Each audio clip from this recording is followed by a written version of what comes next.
Welcome to YOUCANIC. Today here on YOUCANIC, I'm going to go over if you were to need to replace your speaker on this 2018 Toyota RAV4.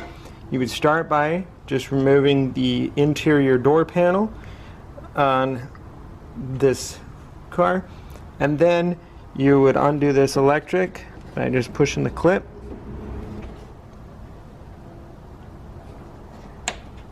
Okay.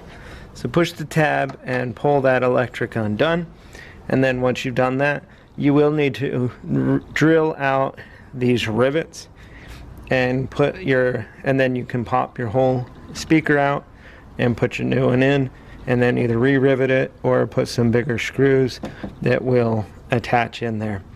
Not anything super long, you still want to keep them fairly narrow because you're going to have your window behind there.